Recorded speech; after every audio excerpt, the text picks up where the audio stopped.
Good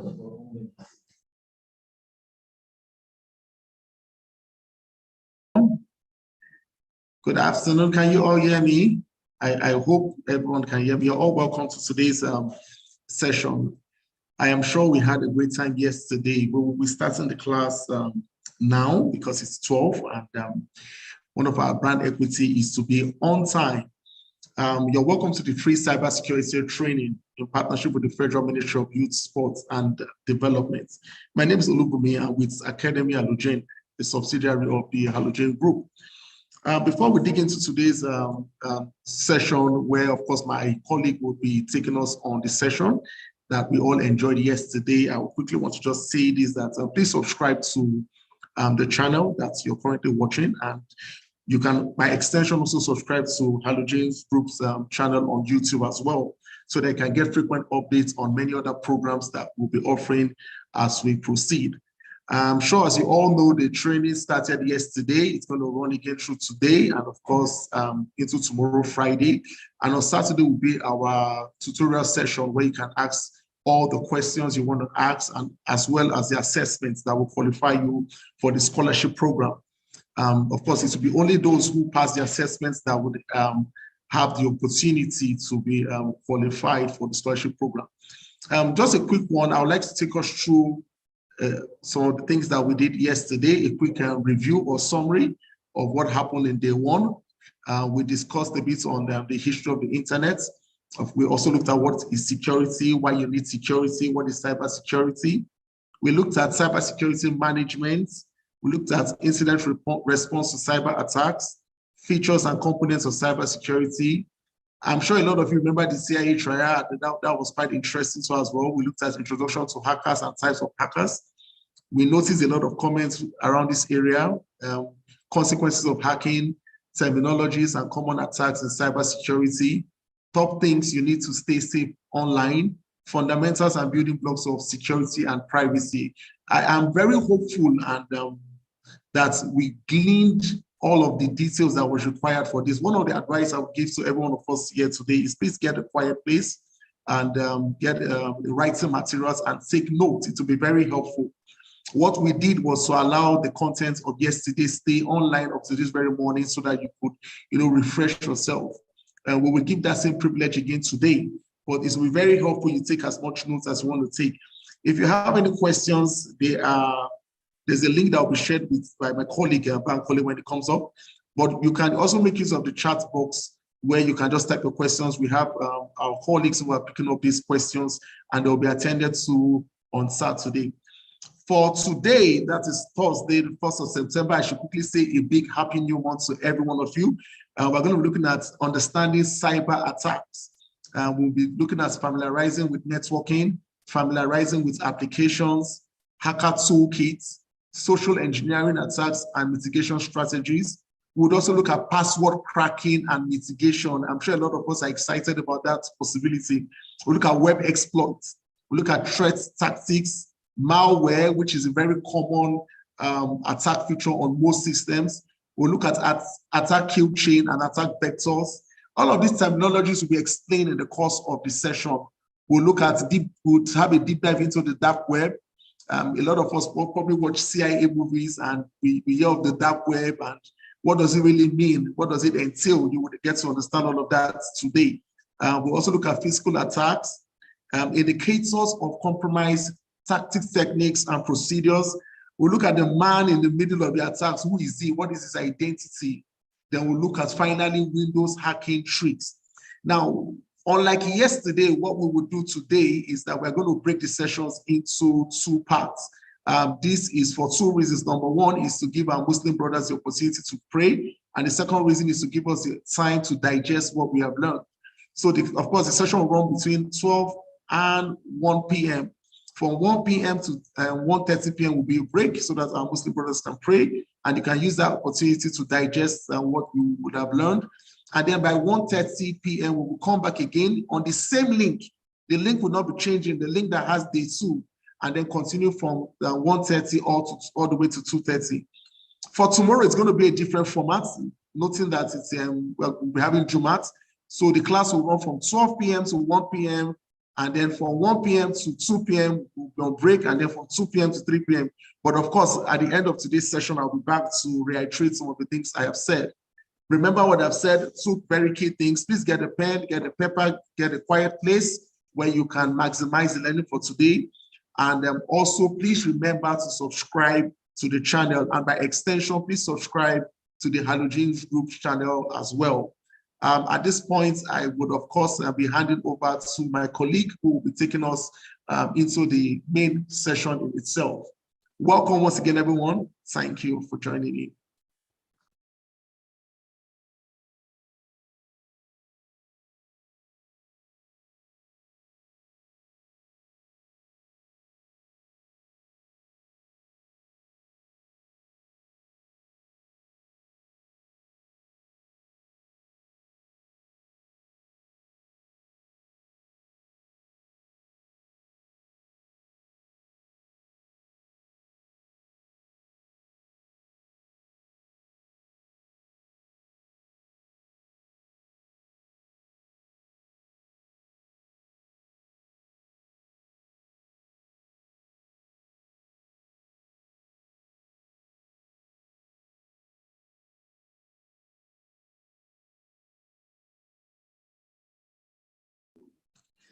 Hello, everyone.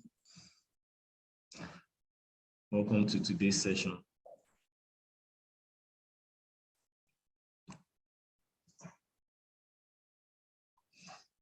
So, I'm Bankole Adekola.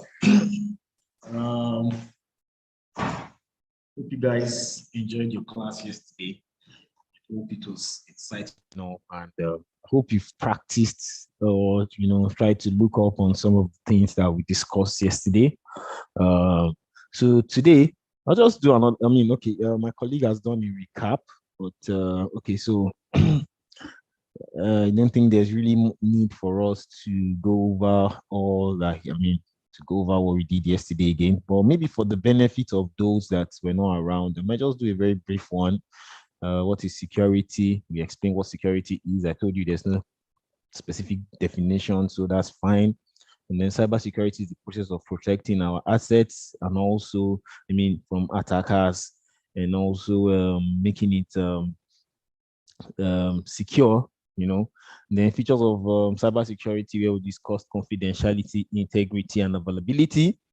And we also gave examples of the CIA triad, where I explained to you how the banks have implemented the CIA triad in almost all their operations, the ATM and all that, and even the banking operations, our banking apps, how they've implemented CIA triad and all those things. Also give you an example of who hackers are and the motivation, or what motivates the hackers to do what they do. We explained about 6 types of hackers, but I told you that there are 4 specific types, which is the black hat, the white hat, the gray hat, and the script kiddies. But I still further explain who hacktivists are, and who also the hacktivists are, the blue hat and the red hat. The motives also, we talked about it, financial gain, sometimes they just want to be vengeful, and different motives. Some is to make money, some is to steal money, some is to direct traffic to their website, and a whole lot of, some is also as an activist kind of movement. The consequences of hacking, we talked about how, if you hack wrongly, you could be arrested depending on the laws of the land or the area where you are. So we also gave that the breakdown of that, the consequences of the hacking, and then we broke down a whole lot of terminologies in the cybersecurity sector that we'll be using. We talked about malwares, botnets, talked about denial of service attack, backdoors, viruses, worms, and a whole lot of terminologies that we'll still be using along the line in this course. And then I also explained to you things you need to do to stay safe online. I told you, please always update your softwares, always update your operating systems of your phones, of your applications, of your laptop, Windows operating system, Mac operating system. Once there's an update available, update it, especially security related updates. Always update that to keep yourself safe online. Also do your two-factor authentication on all your accounts. Wherever there's the possibility of having more than one form of authentication, please implement it so that at least if one breaks, the other one could be able to, support. Touched on several things, always use strong passwords, make your passwords not guessable, a lot. So today, we'll be going into, today might be a little bit, but we promised you that we'll make it too technical for those that are not really deep into computer. So we promised you that we'll make it too technical, but we'll try our best to make sure you understand what we are trying to communicate. So without further ado, I'll go into today's classes. And today we'll be familiarizing you with networks. So it's more like an overview of, first, an overview of networks, different types of networks, how your messages we actually call anything passing through networks, to call them packets. So how your packets flow through the network, the protocols that it implies. We talk about the OSI model. We talk about the TCP/IP model. We mentioned something about that yesterday, actually, that, that was the real birth of the internet when the TCP model came into play. That was actually when the internet actually started. So we'll talk about that TCP/IP model, what made it become the standard or framework for communicating online. We'll talk about toolkits, several toolkits in the hackers, just a few actually, because there are many, but I'll just try to break down a few for you, and then probably maybe later today or tomorrow, we'll do a little bit of practicals on those two kits that the hackers use, that we use in the real world. And I also explained to you, okay, so yeah, I'll still get there. We'll still talk about the social engineering attacks today. We'll talk about password cracking. We'll talk about web exploits. We'll also talk about the malwares. We'll talk about the attack kill chain. We'll introduce you to the dark web. So we'll do a brief introduction today into the dark web, and I might also tell you some applications you need to install so that you can access the dark web safely, because of course it's the dark web, and you have your safety on the dark web is also paramount. You have to be very, very safe. You have to be very, very conscious of what you do when you're on the dark web. So we'll also give you an intro to that today. And then we'll also give you talk about the indicators of compromise. How do you know that your machine or your organization has been compromised? Like, what are the indicators?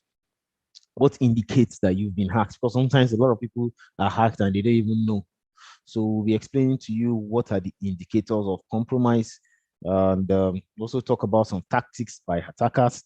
And then we'll give you some Windows tricks on some things to tweak or tweak your Windows operating systems to, and then you might be able to touch a few on Mac operating systems. But we know that most users are on Windows, so we might focus more on Windows and then a little bit of Mac.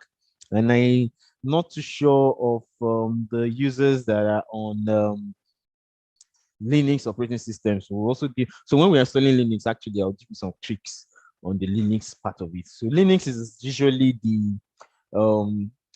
the go-to operating systems for hackers. So I'll also give you a breakdown of how to also do some tricks on that machine also. So today, let's start with familiarizing ourselves with computers. To familiarize ourselves with computers today. So to be an effective hacker, you should know the different types of processors that exist in the modern computer world. So for instance, the three largest microprocessors, or the three largest microprocessor manufacturers, the three guys that manufacture microprocessors have Intel. I'm sure you guys might have heard of Intel before. If you check on your system, you will see in those days there used to be one kind of olden days laptop. You see Intel inside. So Intel is actually the name of the manufacturer of that chip that is running on that machine. And so you see a lot of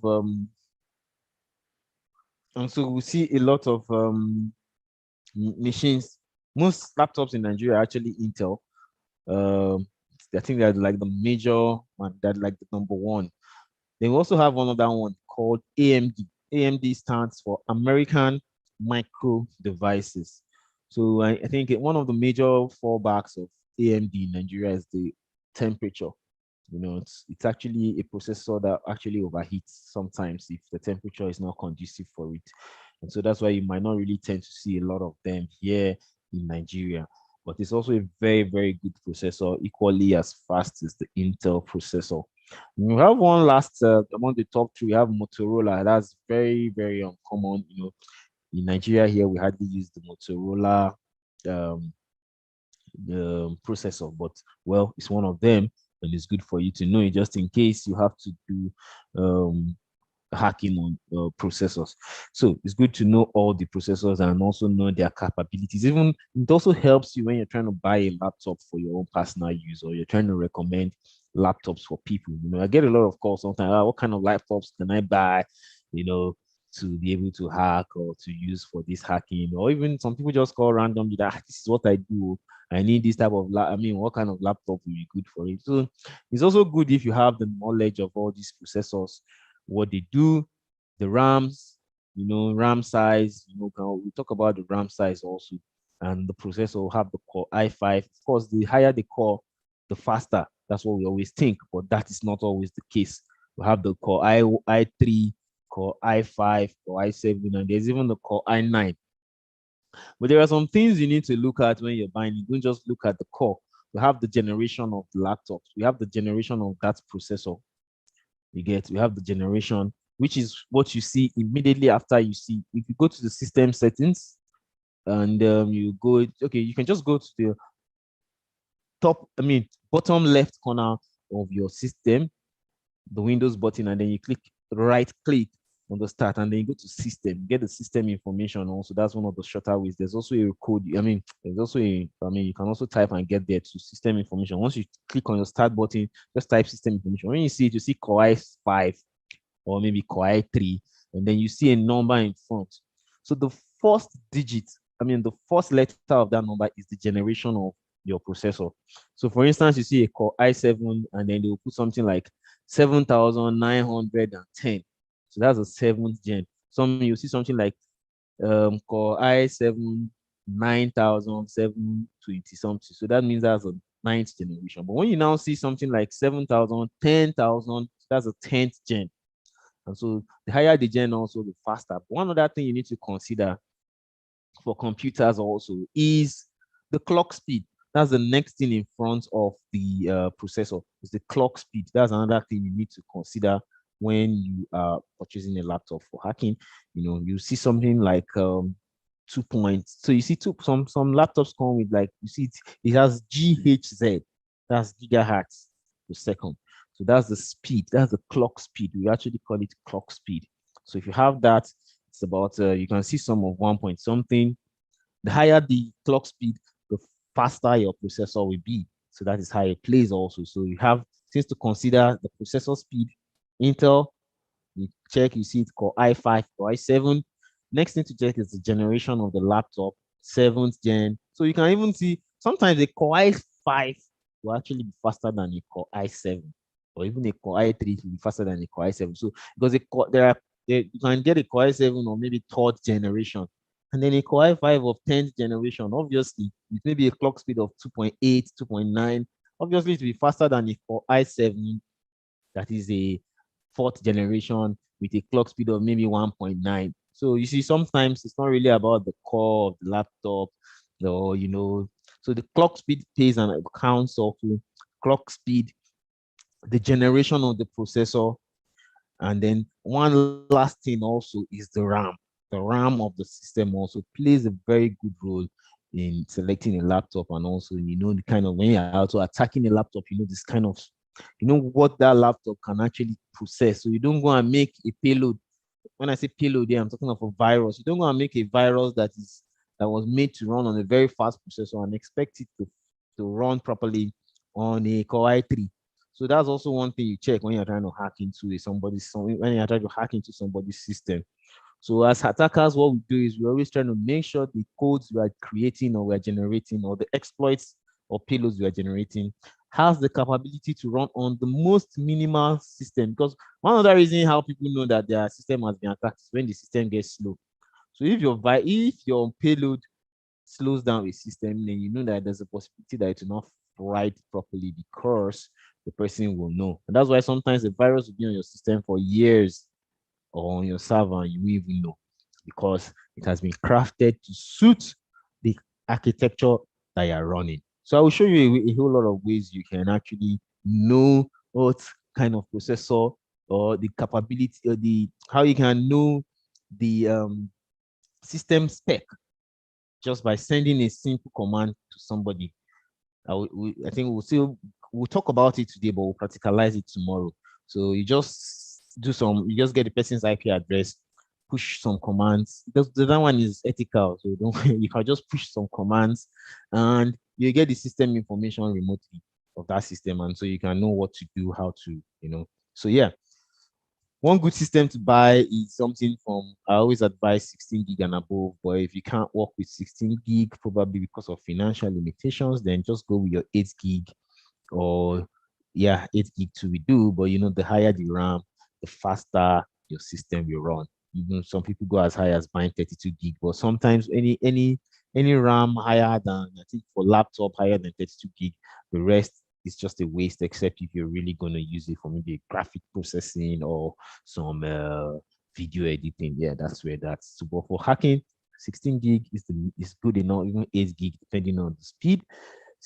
8 gig, 16 gig, and if you have the money, 32 gig will be best fine for you. So yeah, these processors are among most of the personal computers that a hacker will actually encounter, but each has its own unique set of instructions.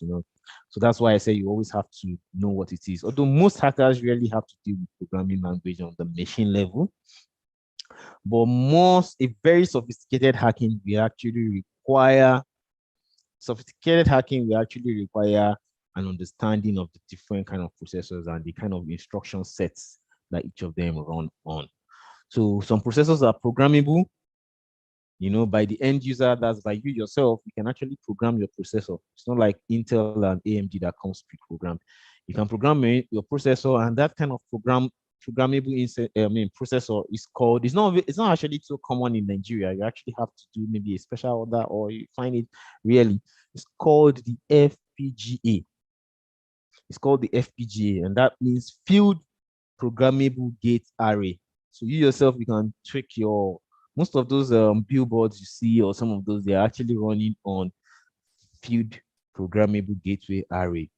So because they're actually more used for the FPGA is mostly used for embedded systems. So particularly for things like industrial controls, and so you can always switch how you want your industrial controls to act. But hackers have been known to gain access to these chips while they're even in production, so that you can even deploy. They can just deploy it right on final. The malware or the stuff we just deploy right on arrival at its final destination. So an attacker can actually hack into a chip manufacturing company, install whatever malicious software he wants to install, and when he gets to his final destination, it begins to do what he wants to do. I explained yesterday. I talked about how a country actually embedded a chip, a malicious script into one of their printers and scanners. So whenever you print any document, it sends them copy of it also. Whenever you scan anything, it sends them a copy. So imagine somewhere like a secret agency where they scan a lot of confidential data, or even financial records or banks or something, and everything they scan gets transferred to that country. And so that's an example of how you can that's an example of knowing how to even hack embedded chips. You can actually, so the person, no matter which antivirus you put on that system, it will never, because it's on the embedded chip, it will be difficult for an antivirus to pick out on the kind of script actually. So most of the time, these embedded attacks are actually particularly concerning the military or industrial customers, that purchase skills large scales and critical systems. So if you want to go into that kind of hacking, it's good you have a very good working knowledge of these embedded chips and how to hack into them. So there are articles online about hacking embedded chips. If you go online now, you can just check hacking embedded chips, hacking SCADA systems, that's or how to, malicious. You can just do a scan or a search for malicious scripts for SCADA system. SCADA is SCADA. So you can just do a search for that because that's one of the popular embedded industrial control systems that we have running over the world. So if you want to hack, if you want your hacking level to be at that stage, those are the kind of things you need to look into. Yep. So now we're familiarizing ourselves with network. We're familiarizing ourselves with network. So one of the most important subjects for aspiring hackers is to study network architecture and the protocols that run on the network. Yeah, so computers can be networked in many different ways. Computers can be networked in many different ways, in terms of configuration, depending on the size, the configuration, with different technologies that govern their interconnection, from copper wire to fiber optics to wireless to satellite connections, as well as combination of all these medias. So we have built a vast network of computers across the globe, and these networks can be understood in its entirety on a large scale, as well as viewed as a connection of smaller self-contained networks. So depending on the kind of network that you have, that will determine where you should focus your knowledge on most times. So, but it's good to have an idea. So, what's a copper wire? I will still break down copper wires and fiber optics later, and even wireless later on in this course. So, you have the copper wire kind of connection. We have the fiber optics, which is mostly used for faster networks, and we have the wireless connections. We have the satellite connections also. And so, yeah, that is it. So, in terms of size, computer networks have been traditionally categorized as the local area network. I'm sure you've heard of, maybe for those of you that work in some, the LAN cable is not working, something like that. Or you hear something like, the LAN network, maybe you hear your IT guys speaking, and then, so what they mean actually is local area network. And then we also have another one, which is called wide area network. I'm sure from the names you might be able to decode what it means. So local area, that's local, doesn't mean it's a local place, like the way we always mention local in Nigeria. I won't say local, but local actually means like in an office or in that environment, in a limited space. That's a local area network. So an office mostly runs, your office or hotels or cafes, they all run on what we call local area network. Then the wide area network is what companies like MTN use to broadcast to the local area networks. So it comes from the wide area network to the local area network. And so that is how the technology works. Yeah, that's how the technology works. So there are multiple other designations for different sizes of network, and the terminology is always changing as there are new technologies and conductivities develop also. There are new. So keeping up with these changes is one of the ongoing tasks that you will have to do as an ethical hacker or as a hacker. You have to keep going on with those technologies so that it comes, you know what it is. I'm sure if I mention something like Raspberry Pi, a lot of people will be like, is that a strawberry? Is that a type of fruit? But if you just do a Google search on what Raspberry Pi is, in fact, even me, I had to, when I was learning hacking back then in India, I had to go and look for Raspberry Pi to buy because it was one of the cheapest. It's actually one of the cheapest. It's just the size of an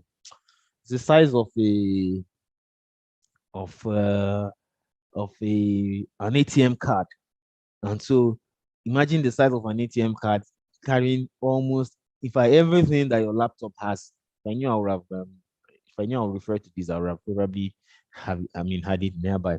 So it's just the size. Maybe tomorrow actually I'll bring it along. So it's just very little cheap, and it has. In fact, the one I have the Raspberry Pi 2, which has almost 4 USB ports, it has a Bluetooth, it has wireless, and it's just the size of an ATM card. So it's good when you're trying to learn embedded systems, you can get that because it's easy for you to format it at any time learn. In fact, back then I used to host some malicious servers on it. When I'm done, I totally destroy it, or format it, change the MAC address, and get fresh.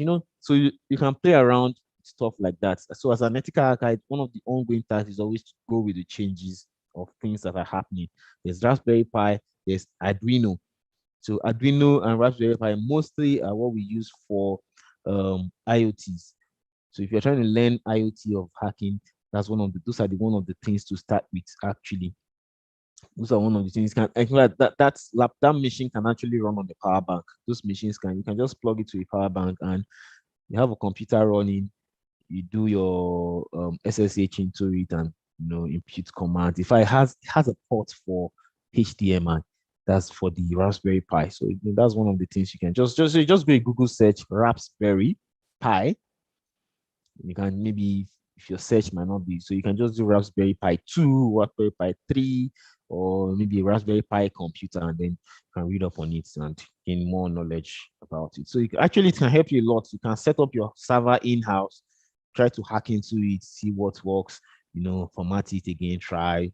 So it's a very small device, so you can do a whole lot of it. You can even use it to set up a multimedia system in your house. So back to our track now.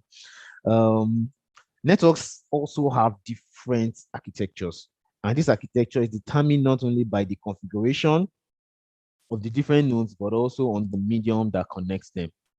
Originally, network computers were also connected by copper wires, commonly used copper wire cables, often known as Ethernet cable. That's what we call LAN cable, in our offices. It's an Ethernet cable, actually. So it consists of what we call twisted pairs of copper wire. I'll show you a picture in the next slide. So what we call it twisted pairs, that's the name. Twisted pairs of copper wire, because the wire is twisted around it, and so it's called twisted pairs of copper wire. Although the most common of this cable is category 5. I'm sure you've heard of Cat 5 cable, Cat 6 cable. The meaning of that cat is not cat of dog and cat, it's actually category. So because as the technology was developing, the category was also developing. So we are currently on Cat 6 actually, but most organizations use the Cat 5 with a small letter E. That's category 5E. And it's some fast moving companies that are ready to adapt to technology are already on the Cat 6, which has the greater capacity of transmitting signals. So for very high speed applications and longer distance, you go for fiber optics, and fiber optics serve as the backbone for the internet with smaller wireless connections. So let me just quickly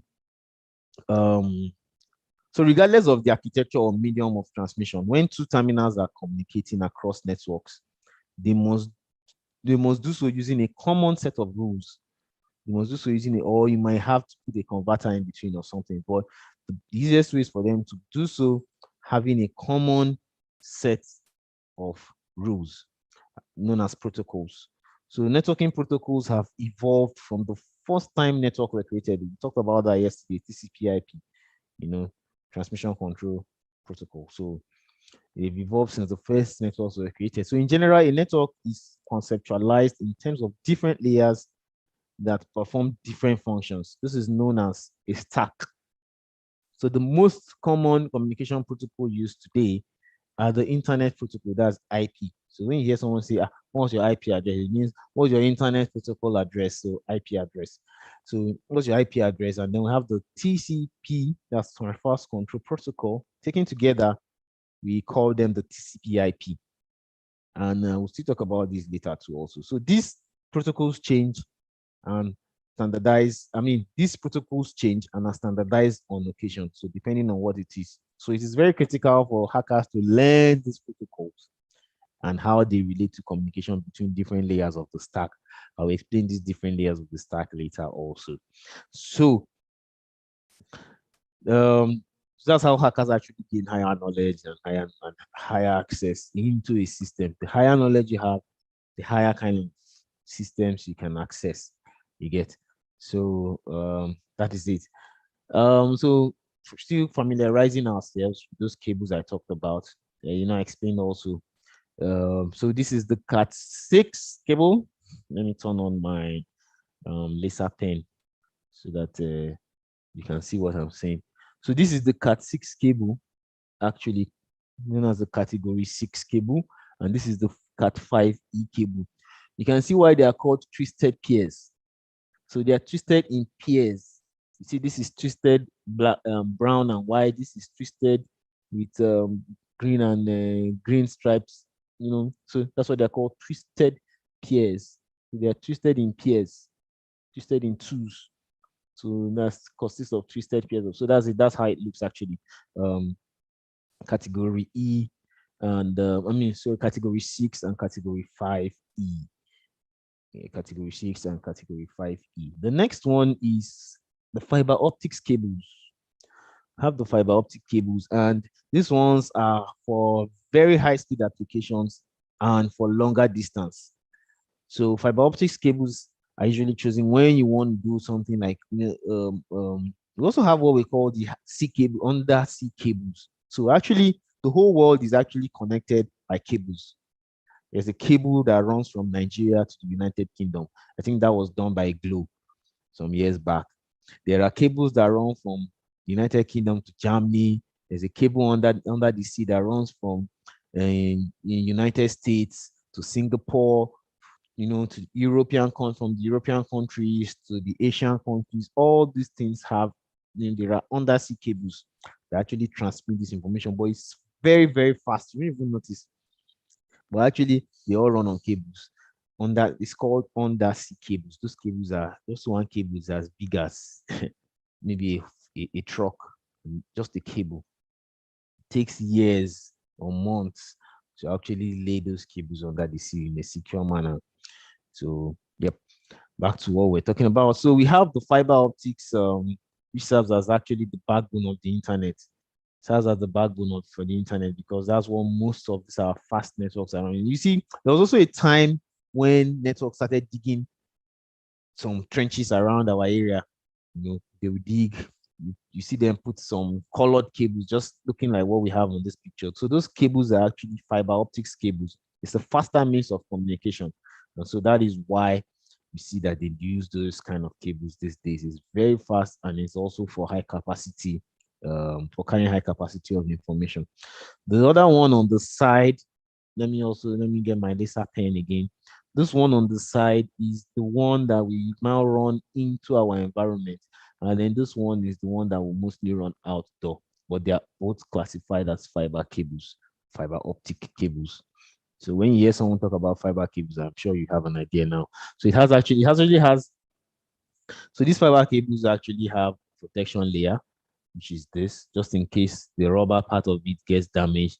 At least this part should still be able to secure what we have inside. And then there's still another one. Actually, it works with transmitting of, it works like, let me not go into the details of how it works actually. It works with lightning speed. That's why it's called optics. So it works with light actually, instead of transferring through copper cables like the previous two-step pairs that I just talked about. This works with light, and so it's very fast. Of course, the speed of light. Light is one of the fastest. Light is one of the fastest. So that's why when there's a thunder strike, you see the strike of thunder first before you now hear this sound. So that means light is faster. So that's also the same technology that we have employed also to create these fiber cables. So it's very fast. So the next is Wi-Fi. I'm sure we all know what Wi-Fi, we've used Wi-Fi. Some of us are even using Wi-Fi at the moment. What Wi-Fi means is wireless fidelity protocol. Wireless fidelity protocol. Oh, wow. It's wireless fidelity protocol. And so we all know Wi-Fi. Should I explain Wi-Fi? But actually, Wi-Fi is one of the most unsecure. So let me actually explain. And that's why it's very easy for people to attack Wi-Fi.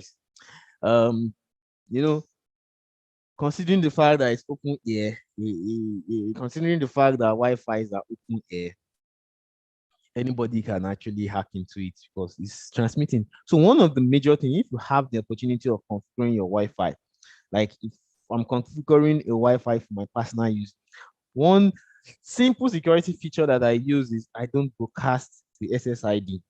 So the SSID is actually the name of the Wi-Fi. So, for instance, you are connected to a Wi-Fi called free internet, something something, free internet academy Halogen or something. That name is called an SSID.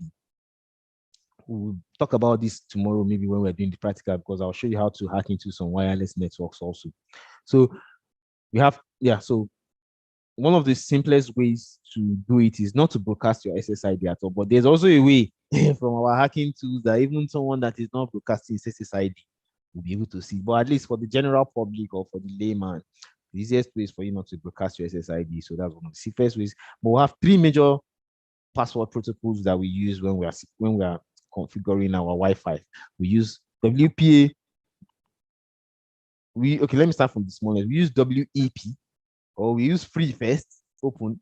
Then there's WEP, then there's WPA, then there's WPA2, and then currently there's a new one called WPA3. I actually use it sometimes when I'm consulting for people, setting up their configurations. I always advise that they go with the WPA3 because the newer it is, the more secure. I told you about updating, why you need to always update. So imagine someone that was on WEP and it feels like, oh, he's okay, and he leaves it like that. But now we even have WPA3. So once you have that, just upgrade to the newer one. It's always more secure.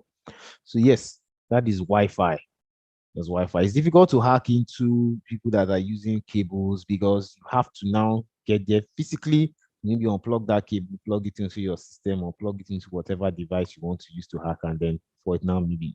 So it's a long process. So that's why Wi-Fi is usually, and then fiber optics is even the hardest for it to hack because having the tools alone for them, having the whatever we have to convert it, it's mostly on enterprise level. It's not for individuals. It's not for individuals at all. It's usually for on enterprise level. So it's usually difficult to hack into fiber optics. So it also makes it very secure, except if it's an organization trying to hack.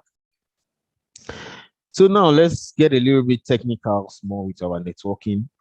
That was just the introduction so that you build up to what we are getting into. It's a little bit technical, but not still because we have said it. We make sure it's understandable to the majority. So we've talked about how networking protocols have evolved. So let me get my light again. So on the OSI, we have I told you that we have two protocols that the network internet normally runs on generally. So we have the OSI reference model. It's a reference model actually. And then we'll have the TCP/IP layers. So the OSI model actually has 7 layers: application layer, presentation layer, session layer, transport layer, network layer, data link layer, and the physical layer. So it's 7 layers actually, but we always count from the bottom. Physical layer first, and that's because it's the physical one where you can see. That's where you have all the cables, you have all the other things that is on the physical level. Then we have the data link, which is what links up all the data. And then we have the network layer. I'm just going to explain this on a very, very,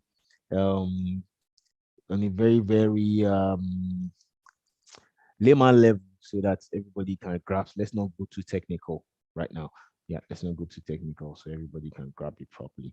So yeah, we have the network layer, transport layer, session layer, presentation layer, and application layer. So the presentation layer is what we normally see. Presentation and application layer is what we see as users. All these other ones happen mostly at the back end. Same thing, you have the TCP/IP model. It only consists of 4 major layers. I'm just trying to be a little bit faster so it has 4 major layers, and application, transport, and network. So it's an easy protocol for people to usually understand easily. But the truth is that it's good you understand everything so that when you're trying to hack, because you hack on different levels. Of course, the kind of hacking you do on the physical level is different from the kind of hacking you do maybe transport level or network level or application level. So it's very, very important. When people ask me sometimes, this is what I always tell them: just go and learn your OSI model very well. Once you know your OSI model, hacking protocols and what you need to do when you're hacking will be a walkover for you, because almost everything we hack these days works on the network. So of course you have the of course what you do on the network layer what you hack on the network layer is different from what you hack on an application layer. And so that's also why even when you're troubleshooting too, as a security expert, if you're in an environment where there's an issue and you're trying to troubleshoot, it's good you understand when you hear the kind of issue it is. This is an issue that has to do with layer 7 of the OSI model. You know what to tackle accordingly. So yeah, that is that for this. Um, let's just quickly, okay, or let me just explain. I will explain only the TCP/IP model for you, and I'll leave the OSI model for you to go and read up on your own. Yep. Leave that for us to go and read up on our own.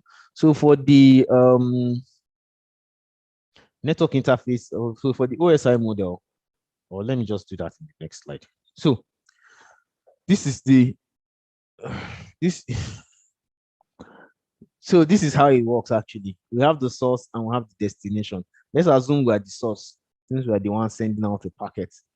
So on the source level, the link layer, on the source level, application layer is what we are seeing. And so you send your message, it goes into the transport layer. That's where it moves all through the cables and everything. Then it goes into the network layer when it moves through all those networking devices and follows all those protocols and how to get to you. And then it gets to the link layer, which links that message you have sent now to the internet. And then the internet now links it back towards where, so for the receiver part now, it starts from the link layer on the receiver's end, moves from the link layer to the network layer. From the network layer, it moves to the transport layer, then the application layer, where you have sent that packet to now receives that information across the network. So that is how it works actually. From the source, it starts from the application layer, and at the destination, it ends at the application layer. I hope you get that. So from the source, it starts from the application layer, and at the destination side, it ends at the application layer. It starts at the link layer, ends at the application layer. Here it starts at the application layer and ends at the link layer. So there is that's how it works. So I guess that is cool enough. Next is familiarizing ourselves with programming. Of course, most people, that's why a lot of people get scared of coming into cybersecurity. They're like, how do I want to start? Even me, I had that fear, let me not lie. How do I want to start cramming code? I don't want to start thinking about what to type and what not to type in this code. So it's very, very, very, it may be very daunting, very stressful learning programming language from scratch. Having never done it before, for many people, find it difficult to become proficient in one programming language. So, but the best thing for you to actually do is get proficient in one programming language, and from there it will be easier for you and easier and faster actually to learn others. It's easier for you to learn others. So hackers not only have to understand programming language to be able to exploit software vulnerabilities, but many hackers need to write their own code to be able to execute a particular attack. Reading, understanding, and writing a code is very, very fundamental to hacking. I talked about script kiddies yesterday, and I mentioned that most hackers actually start from script kiddies. So your intention now makes you either a black hat or a white hat, but most times black hat is what most people always like going to. So I don't know why. So it's very good for you, even if you're not going to be writing the code.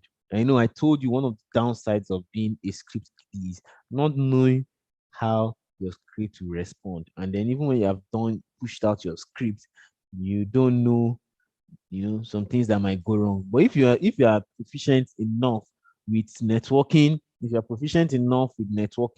with programming, you will know what the code says. Wow, you know what the code says, and you know what the code says, and you know how it will respond when you have sent it out. And so that's why it's very, very good for us to understand. Even if it's just one programming language you're able to pick up on and know if it's only one programming language you're able to pick up on and know what it does, it's good. Learn it very well. I recommend you learning Python. Even me, I started from Python. Actually, it's very easy. I did a little bit of C++, but Python.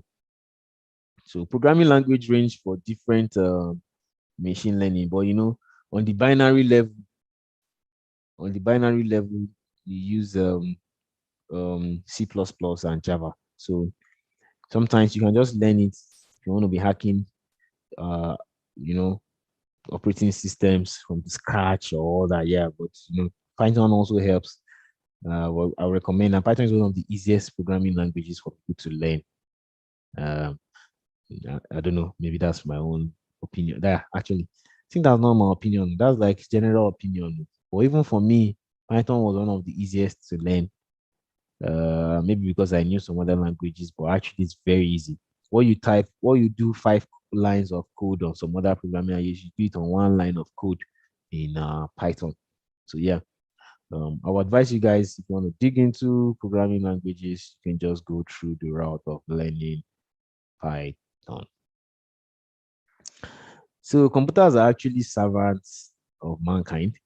They don't know what to do. That's the truth. Without a clear instruction, computers don't know what to do. Even now, if you turn on your computer and you don't open Microsoft Word, it will be there looking at you. So what you program it to do is what you should now do. So if you have programmed it that once I press power button, immediately pop up. There's a way you can do that actually immediately pop up Microsoft Word for me. Immediately I turn on this computer, immediately pop up one application. It's what you tell your computer to do that it will do.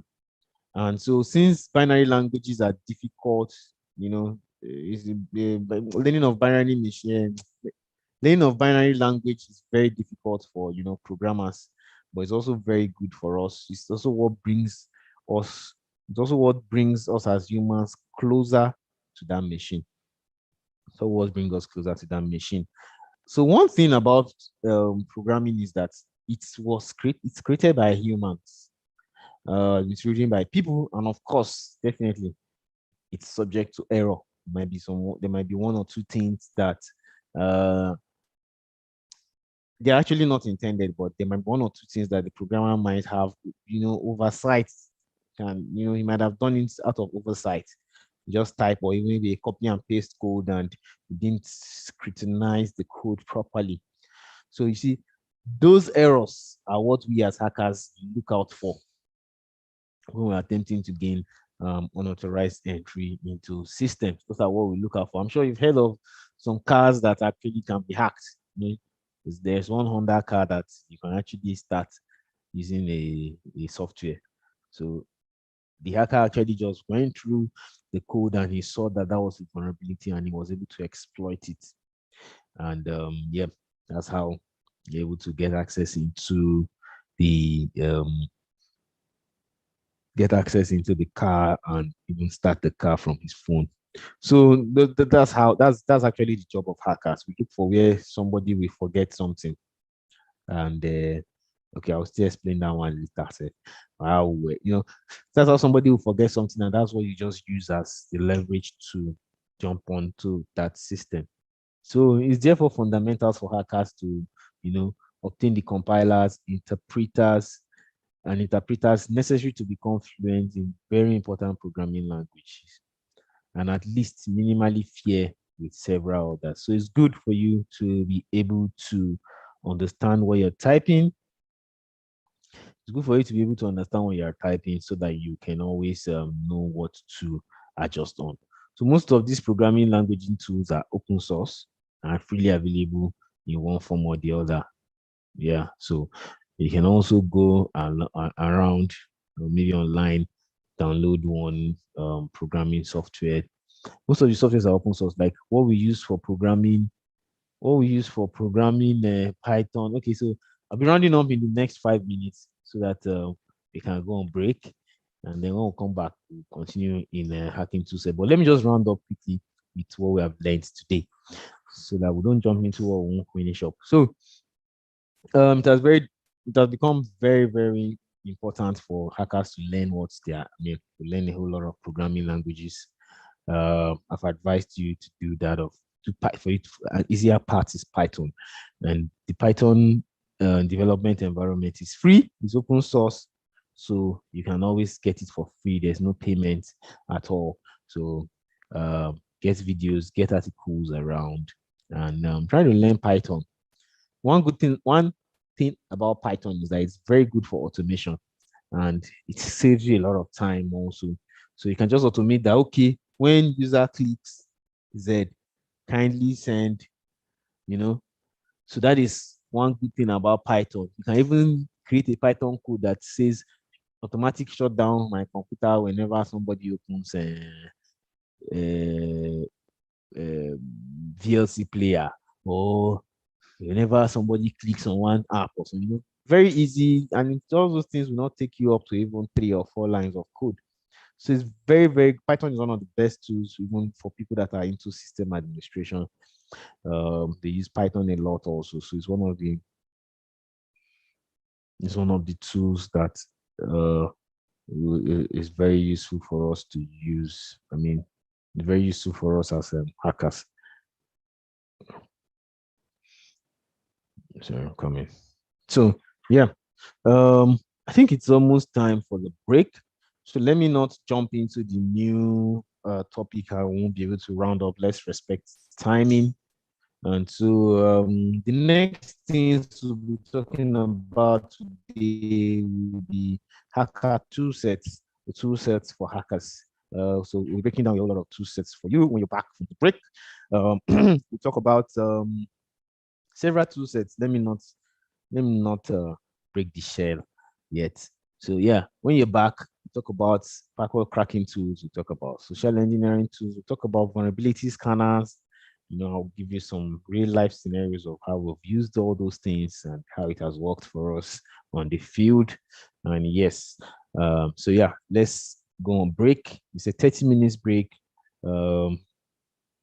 Bumi already explained why we're doing that today, so that at least people can have time to relax, and those that need to pray can pray. And yes, so we're going to break now, and when we come back, we'll talk about hacker tool sets, talk about vulnerability scanners, port scanners, packet sniffers, password crackers, and some other tools also. So just sit back, relax, and yes, please come back in 30 minutes. So there'll be a timer that will be displaying on our screens. So please just follow the timer. Once the time is up, we will continue. So please, it's a 30 minutes break, if I'm right.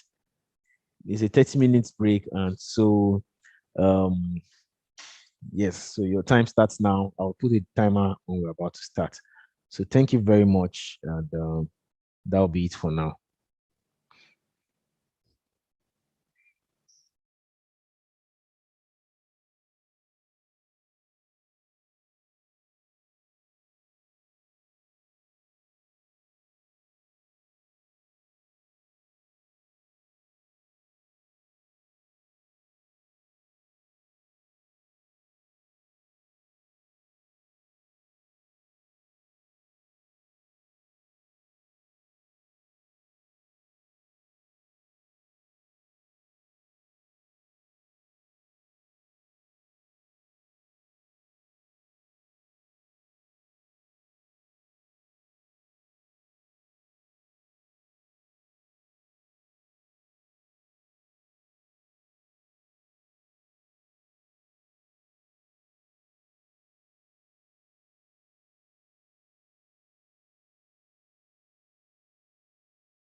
Okay.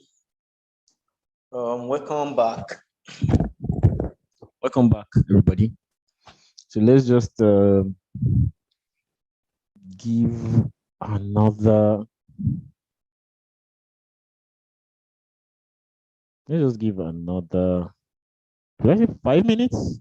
So everybody gets seated. I might start before 5 minutes actually, because so that's why there was a timer to indicate. But I'll just give you that benefit of doubt and start at when it's 25 minutes. So, yep.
Yep.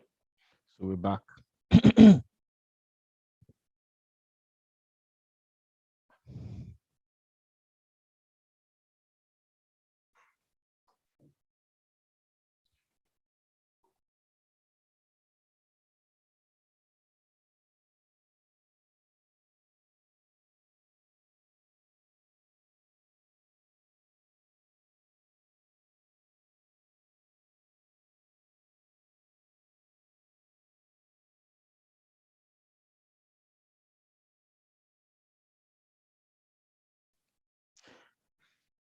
Okay, welcome back from the break.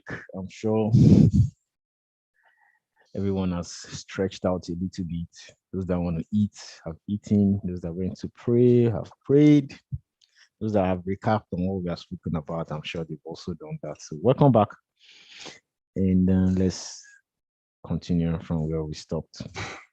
So today we promise to actually keep to time. So might be fast. Maybe fast, just try to catch up. That will be able to cover a whole lot and still keep to time. So let's start. I'm sure everyone should be seated. I gave an extra 5 minutes. So I think everybody should be ready for us to continue. So yes, now over to the hacking tool sets. Over to the hacking tool sets. So a hacking tool is actually a program designed to assist with hacking, or we can call it a piece of software which can be used for hacking purposes.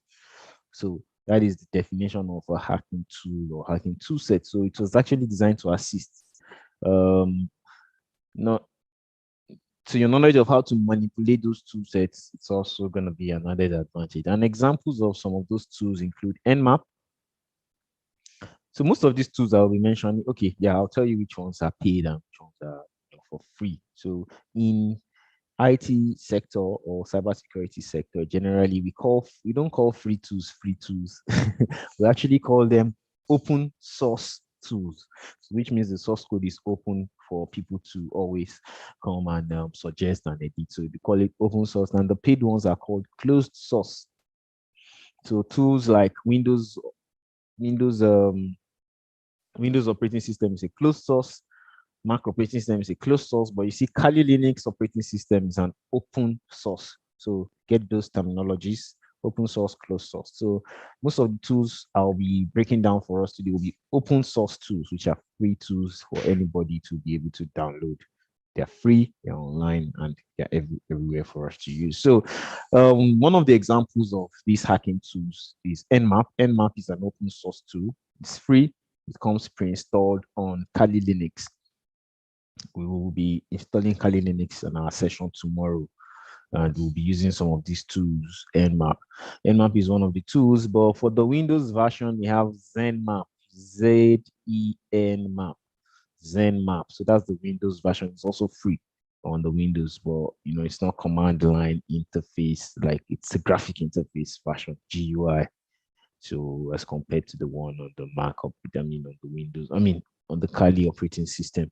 The next tool is Nexus. We have one tool called Nexus. Nexus is paid, but it's one of the best and most professional open source tools you will find in the market. We have John the Ripper for password exploit. So what Nmap? Okay, I'll explain what all those ones do. Nmap actually is for scanning of network mapper, just as the name implies. It's for scanning networks and map the network. So you have an idea of what's running on that network. We have Nexus. Nexus is an open source tool for vulnerability scanning. John the Ripper is for breaking password. We have Metasploit is for actually creating exploits. Metasploit, so it's for creating exploits. It has a whole repository of attacks, prepared attacks. So you just go and your manipulation of the tool. You can actually, from Metasploit, you can create a malicious PDF file or even a malicious Microsoft Word document using Metasploit. We have AeroDump. AeroDump is one of the tools we use to dump packets from a Wi-Fi capture. So the AeroDump captures your Wi-Fi, whatever, and then it dumps the dumps the packets and analyzes that packet, and sometimes it's able to extract the password if your password is not so complicated on your Wi-Fi. Then bribes have also been described as one of the most potent hacking tools, due to the potential of exploitation in social engineering. So sometimes we also classify bribing as one of our hacking tools. You can bribe somebody to get one thing or the other, and so it's a tool also, especially in somewhere. Okay, let me not mention. So let's go down into the tool sets. So hackers have a lot of tools in their belts. So we have lots of tools that we use, and it's that a lot of average users have never heard of. So these tools aren't incredibly special or secretive, but most people simply don't understand what they are or how to use them. So the honest truth is that there are boatloads of different tools out there that can be used to break into a system or be used to identify vulnerabilities, depending on your intention. For the white hat is to activate vulnerability, and for a black hat is to actually break into a system. So, but guess what? Surprisingly, many of them are completely free. That's the truth. I've said that before. Free. And part of the reason why many of these tools are free is the fact that they are written in Linux, and majority of Linux softwares are free of charge because they are protected under the GNU license. Call it GNU license, but it's G for God, N for new, and then U for umbrella. So yeah, GNU license is protected under the GNU license. So most of the tools you find in Linux, and that is why we'll be taking you through the installation of Kali Linux tomorrow, because that's one of the go-to operating systems. We hardly use Windows for hacking. That's the truth. We mostly use Kali Linux. We have different flavors of Linux. Most of them are free. Parrot OS, Kali Linux, Ubuntu, Arc Linux, and CSI Linux. That is mostly for cybersecurity. I mean, that's mostly for social media intelligence. That's the CSI. And Parrot OS, Arc Linux OS. I have a load of some of those OSs. I could have shown you some of them, but I don't know whether that would take some of our time. So let's just go straight. Don't worry. So the two sets we'll be talking about, they will be vulnerability scanners, port scanners, and packet sniffers, and password crackers. So this is certainly not a comprehensive list of the tools a hacker has in their belts, but these are certainly some of the most important tools that you will need to be aware of. This is more of an awareness session. So these are some of the tools you'll be aware of. There are lots of tools. You can never finish learning them. In fact, thousands of tools. Don't worry, tomorrow you will see what comes pre-installed in Kali Linux. Pre-installed. Thousands, hundreds of tools for different purposes. But you will take a closer look at them later on your own. But let's just break down these very important ones for you. So those that are interested in going the black hat way and those that are interested in going the white hat way can also pick and learn from them. So now let's start with vulnerability scanners. So vulnerability scanners were initially designed to help white hat hackers like me to find potential security holes in their computing systems, and then to plug up the security holes before a black hat hacker could find a way to penetrate them. So most of these vulnerability scanners are what we call them vulnerability analysis tools too. Sometimes, I told you yesterday that what we white hat hackers do most times is called vulnerability assessment and penetration testing. So these are the tools we use for vulnerability scanning. They are called vulnerability scanners, and they can be both used for good and for evil. Black hats can easily leverage a vulnerability scanner to find a weakness in a network, server, or host to facilitate an attack. So of course, even before the black guys do their attack, sometimes they use some of these vulnerability scanning tools to actually scan, find the weakness, and then exploit. And the truth is that these scanners are very easy to use also, though some of them require some fine-tuning or tweaking, depending on the scanning you want to perform, and can be a little complex also. All you need to do is to point the scanner to the target, click on the button, and there you go. Your scan begins. So it's more like a pre-organized application for you. So instead of you typing furiously, trying to get, let me see which vulnerability is here, and be using different attacks that will not work or that will bounce back. These vulnerability scanners will scan that system for you, know what is wrong with that system, report it to you, and then you as the hacker can now go ahead to exploit the vulnerability that these vulnerability scanners have pointed out to you. So Um, a black hat hacker will need them also, A black hat hacker will then need some other type of tools or software and then take advantage of whatever has been found. So, for instance, you use a vulnerability scanner, you scan YZZ, you've seen that, oh, this guy is vulnerable to this. The next thing, you go for another tool that can exploit maybe a particular tool based on the exploit vulnerability you found, and then use it against or use it to attack uh, that individual. So vulnerability scanners are really, really only used to identify weakness, just plain and simple. They just identify the weakness, plain and simple, and they go ahead to do what you want to do. It just tells you this website is vulnerable to cross-site scripting. This website is vulnerable to SQL injections, and sometimes you even suggest the kind of exploits you can use depending on the vulnerability tool you're using. It can even suggest the exploit, and it will also suggest the solution also. So if it's a white hat using it, it will tell you the vulnerability and tell you the solution that you can apply to safeguard that vulnerability. So even some of you that are learning this course for your own positive use can scan your network, maybe your company network, see which vulnerabilities are there, and then tell the IT guy to, oh, see what I found on our network using this tool, and this is the solution the tool has told us to implement. So that's it. That's how it works actually. So good. So there are 5 major types of vulnerability scanners. We have the host-based scanner, network-based scanner, application scanner, and wireless scanner, and then the database scanner. So based on their name, I'm sure you know where all these ones stands. Network-based are the ones that scan networks and they are hosted on the network sometimes.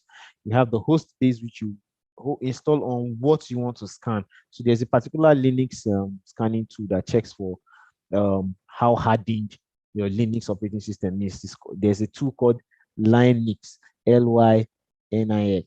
So whenever we want to use that tool, especially, we have to install it on that base. So that's a host-based scanner.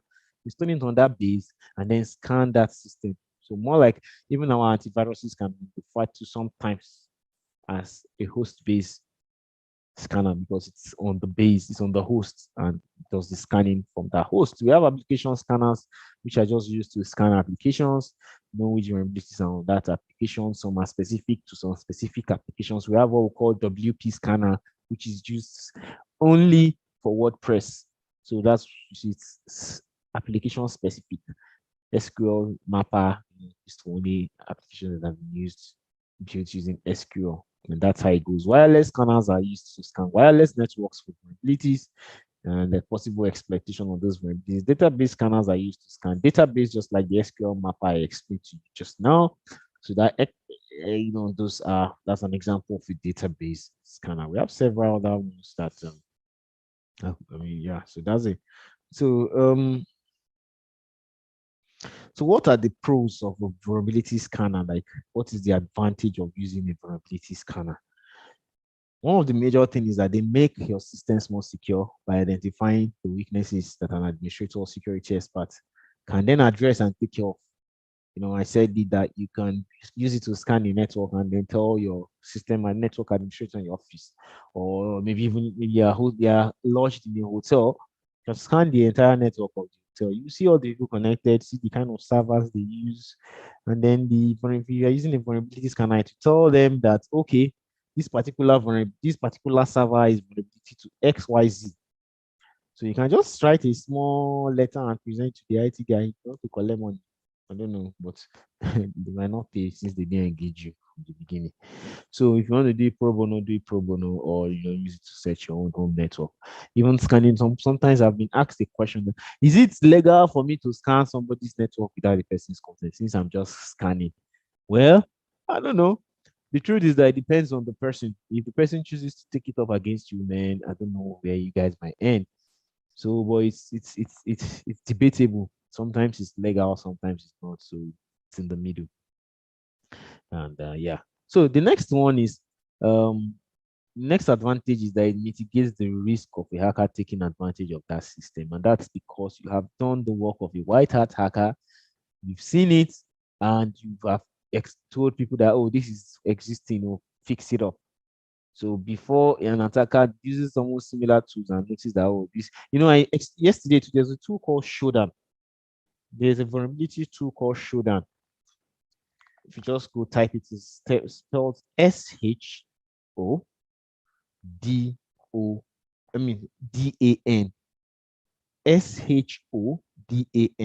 Shodan scans actually scan an entire geographic location for vulnerabilities existing on different networks in an entire geographic location, not just in an office. And so that is one of the things. So even an attacker can do that. He doesn't even know your company before. So I've said it. Sometimes you feel like, who am I? They don't know me now. But an attacker can use a tool like Shodan. He scan and he sees the vulnerability and choose to exploit it. So that's one of the advantage, is that it helps us to fix security risk before attackers get there, and they are very fun to use. That's the truth. They are very fun to use. As simple as vulnerability scanners can look, I've used the vulnerability scanner, very simple vulnerability scanner, and one of the things that a vulnerability scanner has is that there's what we call spidering. That's what Google does actually. Is Google spiders. That's the technical term for it. It spiders our websites and picks up on things that are existing in the website. So when you now do a search, it has it saved in its database. So the same thing these vulnerability scanners do is that they spider your network or the website you are trying to scan. And when they do that, it's what the spidering does is that it touches everything on that application. And we're doing one scan one day, and as we're spidering, the website shut down. We're wondering, it's just this scanner we have used. What? Like, why has this thing shut down? But the truth is that when somebody was programming the website, he set a dead link. What do I mean by, or maybe will I call it a dead link, or a trigger, like a switch, that once he accesses that URL, the website should shut down. The attacker did that so that when he gets sacked, the programmer did that just so that in case he gets sacked, he will just, and then they take out all his privileges, he will just access that link and their website will shut down. And just a simple scanner like this was what discovered that vulnerability. It was scanning, and like I said, it spiders, that means it touches all the links on that website, and just touch that link that the guy had there. And that was how the website shut down. That was how we were able to discover that vulnerability. So we were able to read through the code, saw what he did, and we had to call him, call the company to order and explain to them that, oh, this is what somebody had said on your website and all that. Well, there was also a time we've done a web vulnerability scan and we found passwords. Yes, we found passwords hiding. The person actually hid it in a folder. So it's a password to access, and it's a fintech company here in Nigeria. So somebody actually put those passwords in that folder so that he has those passwords readily available. But funny enough, these spiders picked it up, and when I saw those folders, actually, if it's just curiosity, that's the truth. I was just curious that this folder, because it will show you the time it was accessed last, and all that. And, I'm like, somebody accessed this folder very recently, and that was what triggered my attention. And I opened the folder and I see passwords to their API, passwords linking their money from here to the other bank, linking from transactions together, token numbers, token codes, token a whole lot was found in that folder, which is not right. So some of those things are what vulnerability scanners pick up on. So what are the disadvantages of a vulnerability scanner? Sometimes they are not perfect, as they have potential to miss the latest vulnerabilities, and that's because they also upload a database of vulnerabilities. So they scan based on publicly known vulnerabilities. So that's why sometimes it's good for the hacker to also do his job manually. So I do that. I do automated scan using this, and I use manual. So the automated scan, when I'm done, like the password scenario I just gave, it was an automated. It was after I got results from the manual scan and I saw some folders being reviewed. Then I now did a manual attempt to check those folders, and that was when I found what I found. And so most times attackers, what we do, I mean, yeah, pen testers, what we do is that we do both automated and manual, so that we don't miss out on a whole lot of vulnerabilities. Some testers are in a hurry. They just go through whatever the scan pushes out and they bring it down. Sometimes it has some false positives. So they have to rely on updating your database constantly so that so that you get the latest updates on antivirus. I mean, updates on trending vulnerabilities and all that, publicly known vulnerabilities. So hackers can take advantage of them to find ways to break into a system. That's also a default, because it's not nice if it's hackers that use it. It was actually created for security testers so that it makes the job easy. But of course, hackers will definitely make use of it too because it's free. That is the disadvantage. It's open for hackers or people that might not even have too much knowledge to use. So what it is, the next one we're going into, the next two sets is a port scanner.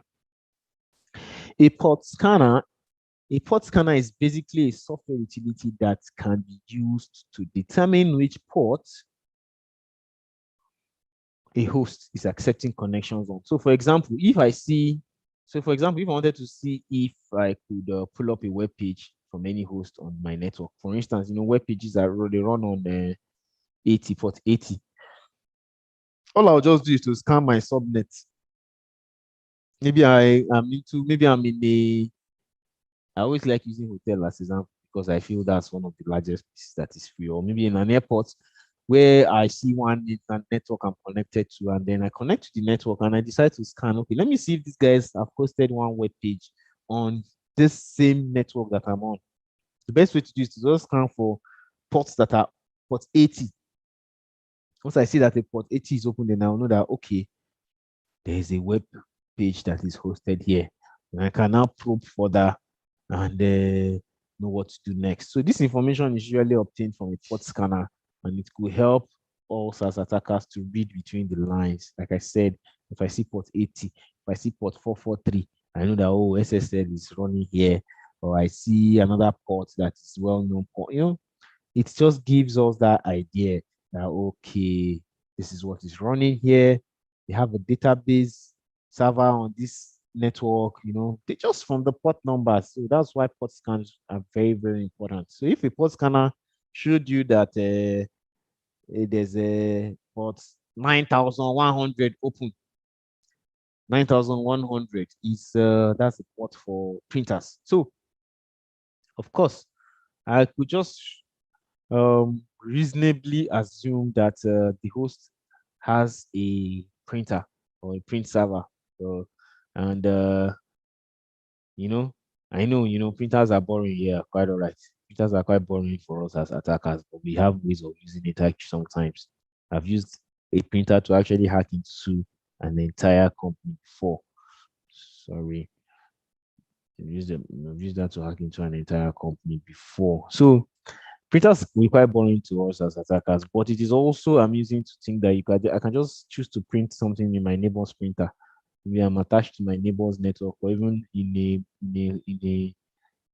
an airport, and I just print out and multiple documents from just for fun, and waste their ink or do something just for fun.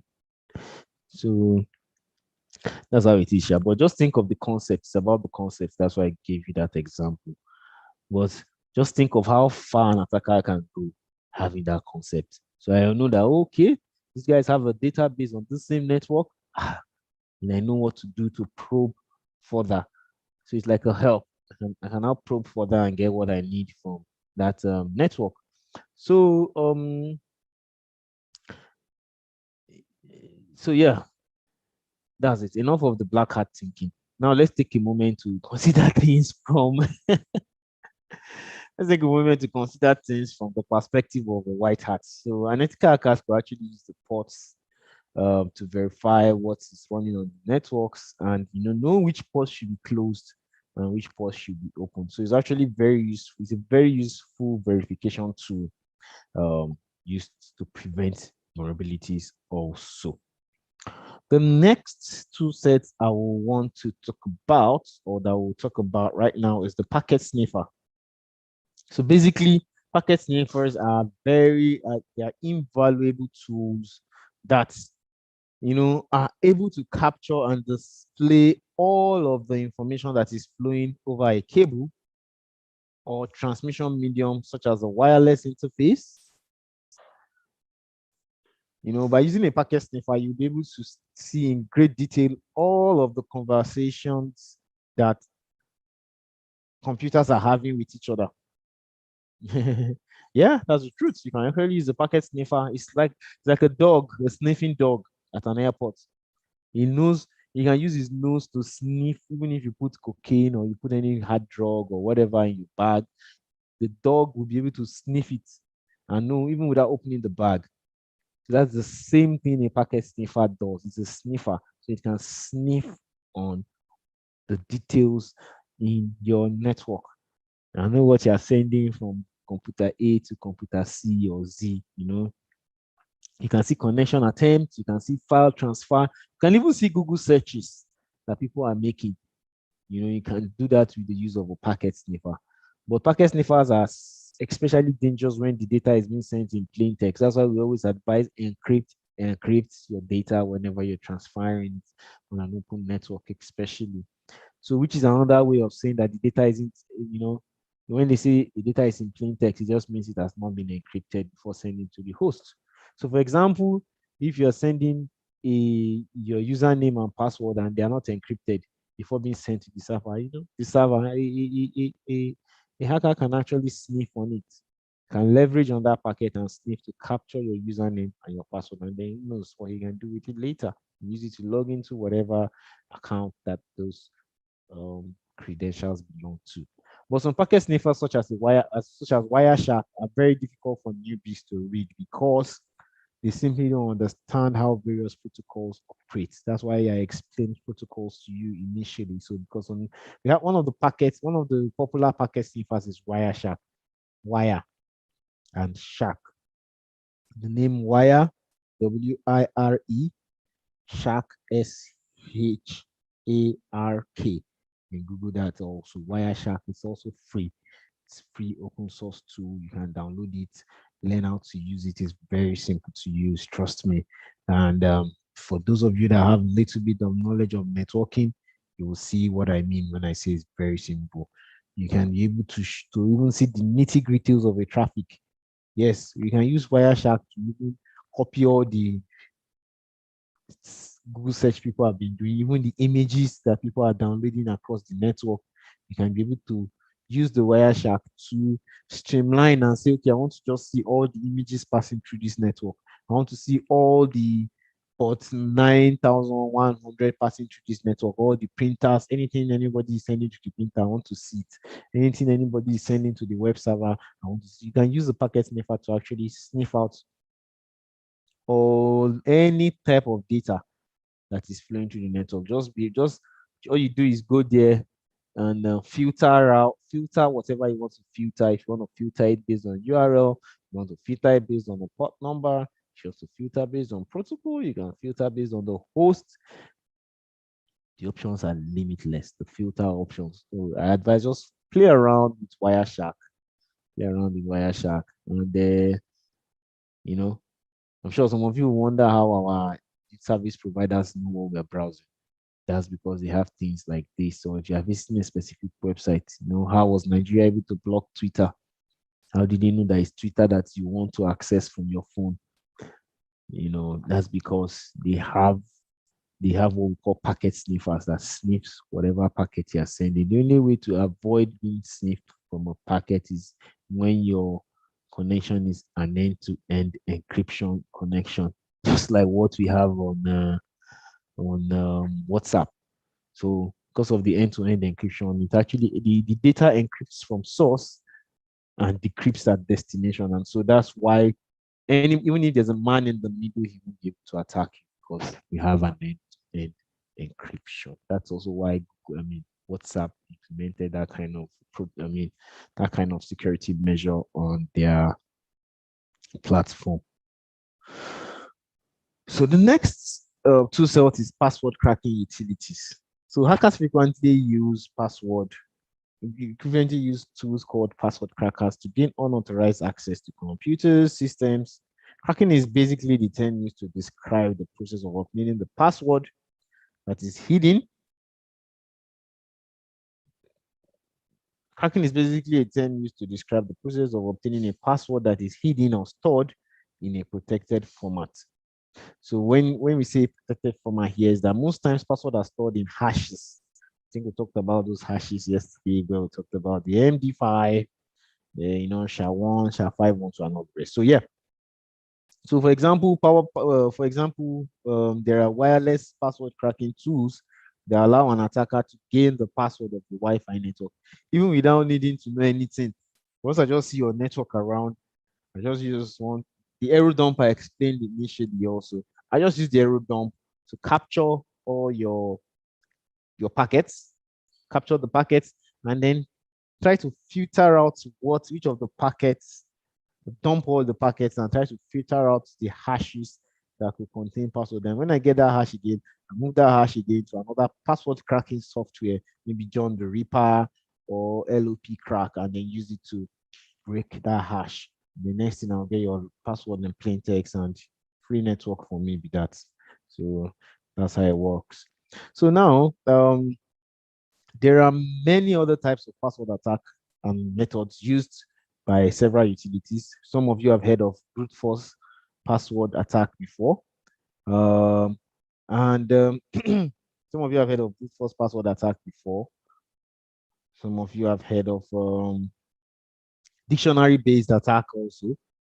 So the brute force is the one that you actually brute force, like just mean brute, you force it.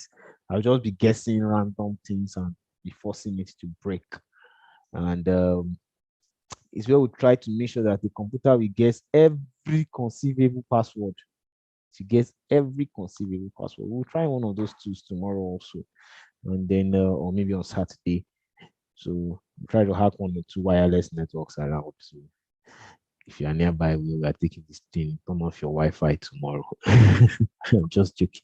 So in addition, there are also dictionary-based attacks, and these are very useful for breaking weak passwords. Weak passwords. That's also why we have this particular picture that we're displaying to you. I will explain this thing now in a second. So it's used for breaking weak passwords. Just mark that keyword, weak passwords. So this type of attacks, it comes with a more realistic approach than the brute forcing of trying random things that might not even exist. So sometimes brute force works depending on the application you're trying to use it for, and sometimes the go-to is the dictionary attack. Dictionary attack is always what we go to as hackers, most times. So because we typically use a dictionary, so most times what attackers do is that most first of all we try a dictionary attack, then go with the brute force attack because there is a higher chance of actually cracking that password using the dictionary based attack. So brute force attacks have this colossal downfall. They can be extremely slow, due to the millions and millions of combinations. It just be combining different words, due to that millions of combinations. Sometimes it chops a whole lot of memory. So most hackers use what we call gaming systems. I didn't want to mention that earlier today because I don't want you guys to feel to be a hacker, I have to buy one expensive laptop. It's true, depending on what you want to use it for, actually. So if you're using it for something like breaking of passwords, you need a gaming system or a system that has a graphic processor. Apart from the CPU, most of us know what CPUs are. You need a GPU, graphic processing unit.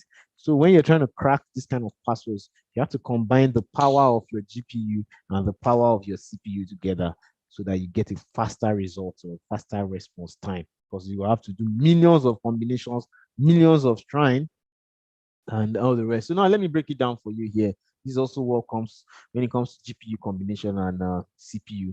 You see, if you have a password, let's look at this table on the side. Let me turn on my lights, my pen again, so we can know what I'm talking about. Here we have the password length. Here we have the numerical passwords. We have a password that has a combination of upper and lowercase. We have numerical, which has from 0 to 9 and A to Z, upper and lowercase. Then we have the ones that have lowercase, uppercase, and special characters also mixed together. So let's see what it is. For password, this has the password length. They have from page 1 to, number 1 to 20. So for us to crack a password that is just one length, to do that, we can do it instantly.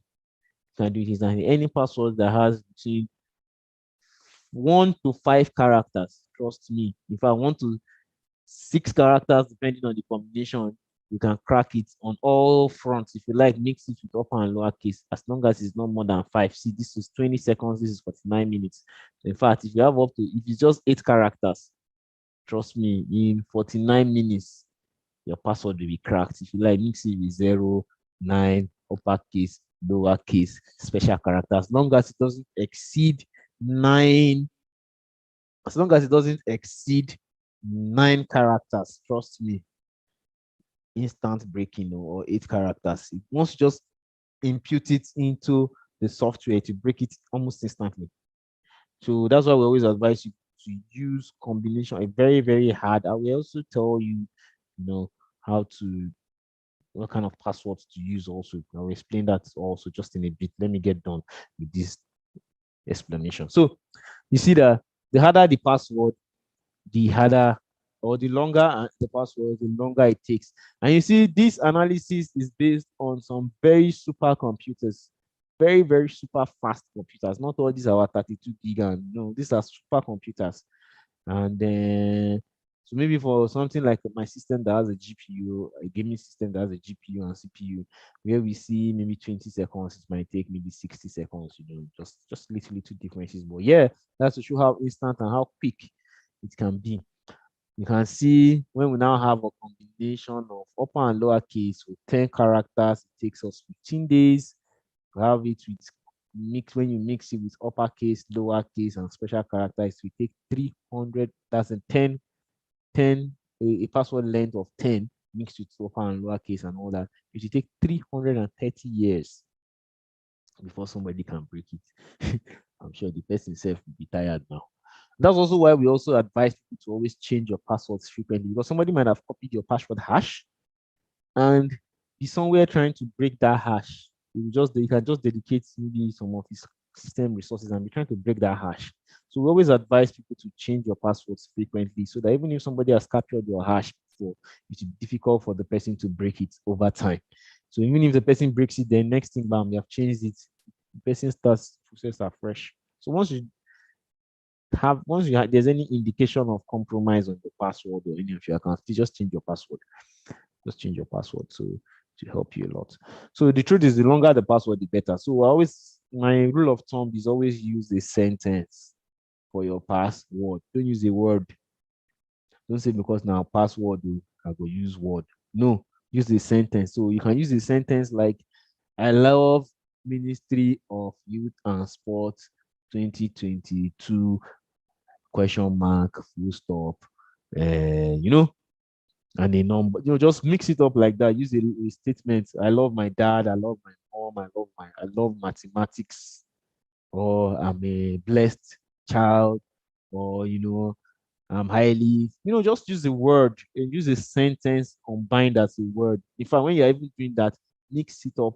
Lowercase, uppercase. Some places that have a Z, that have O, you use 0. Some places that have, just mix it up like that. It makes it very difficult, because when we are attacking, we use dictionary words. And so when we get a phrase, sometimes these days we've also advanced to using phrases, because we've given people a lot of this advice. And so we too are aware that that's what we do.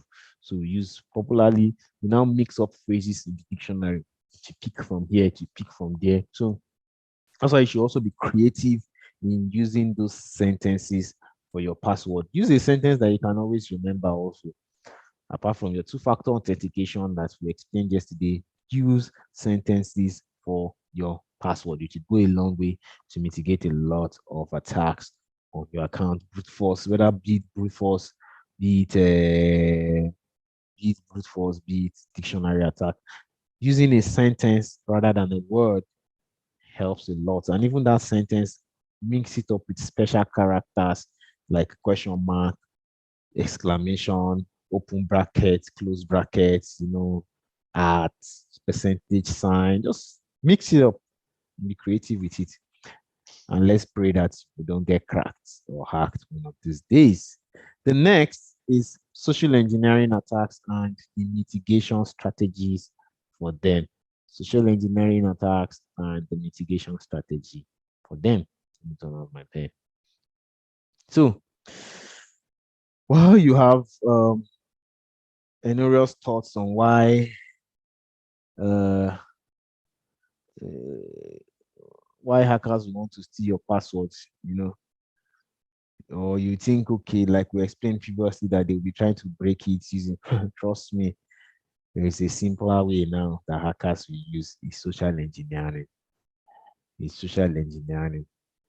Social engineering is the technique whereby, it's frequently used by sophisticated hackers actually to gain access into a network. I've been in an environment and I just went up and I was like, I was on your network before. I beg, I don't know what happened. I changed my laptop. Please reconnect me. And the guy there reconnected me. So that was a social engineering attack. I just engineered him and told him, come on, I don't deal with you now, maybe today now. So why not? And he didn't even do any further due diligence. And I got on their network, did what I needed to do, and I moved on. So that is the new way. So you need to have solid understanding of these techniques to be able to protect yourself also from the black hat endeavor. So one of the major techniques that we're going to start with now, so it's actually a way, social engineering is a way for hackers to manipulate targets into unknowingly forfeiting their information. So let's start by defining, wow, we have limited time to, I'll try to be very fast right now. So let's start by defining the term social engineering. Basically, it's a way for hackers to manipulate targets into unknowingly forfeiting their information. So it's a process of tricking people into divulging private information that could be useful in a cyber attack. So like I gave you that explanation of the password, it's helped me a lot because from getting that password, I was able to get into their servers. I was able to do one or two things on their network. And, on regular day, it would have taken me months, even years to break into that password. But with a simple social engineering, we're able to do that. So most typically, this information is used. This information is this information is typically used to get things such as username, passwords, and the black hat hacker converts that to gain access into a computing network or a system. So once they have that point of entry to the network, then we proceed into reconnaissance, we scan, we see what is happening on the network, we do port scans, do a general network mapping using our nmap, and but over time we continue to forge our attack. Once you get into an environment, the options are endless. The options are limitless. You can acquire banking details, So to the point that some people that's what some people use to hack your Facebook. You'll be wondering that, then my Facebook has been hacked. It has been taken over. Simple thing like the social engineering, you don't even know when you told. Sometimes these hackers don't do these things immediately. They will get your password details, and maybe it's in 2 weeks' time that they will exploit, so that you even remember. Sometimes that's true. Hackers they're not in a hurry. You don't they rush. Trust me, it takes time. Sometimes we could be on the system for years, just monitoring what you're doing and what is happening before the attack strikes. And so that's how it works actually. So sometimes somebody might have socially engineered you or combined your birthday and one other name together, and they're into your or even your email address. They've been able to take over your email address before. All those short games that people like playing. I think Facebook has reduced it now because it's even affected their platform also. That was how people were able to hack into Facebook through some of those fun. There was these games we used to play that time on Facebook that if you say, show me how old I will be in 20 years time, and you now tap it. Already, I'm sure when you are trying to launch that thing, it's not made by Facebook, it's made by a third party. So those third parties, you actually give us access to your Facebook this, your Facebook that, and then you click yes. Boom. And those APIs were open. Facebook tried to make it open so people and random people will be able to make those softwares, and the platform will be interesting. But I think it became an issue. even for Facebook themselves. You see somebody will tell you, enter your name and will tell you your personality. So once you click that app, it immediately generates its request for some information that you don't even know.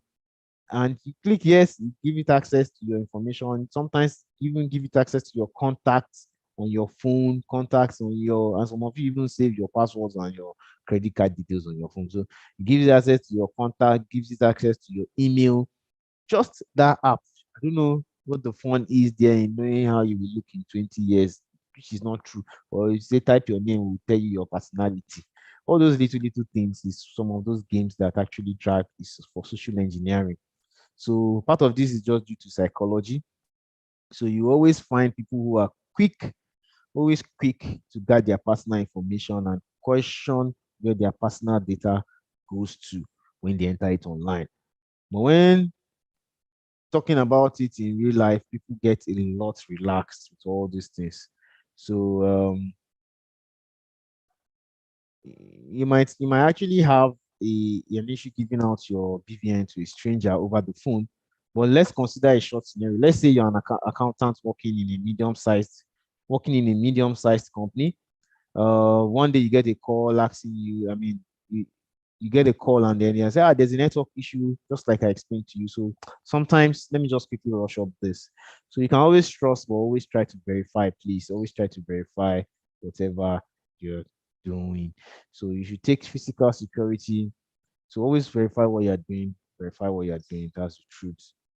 Just like a pizza man who comes to deliver pizza, and from there pulls out a gun and something like that. So always trust your instincts when it's time for all these things to avoid social media. So I won't waste too much time because of our time. This is an email that was sent on behalf of Microsoft. If you take a close look, let me turn on my pen. If you take a close look at this, you will notice that Microsoft is Microsoft.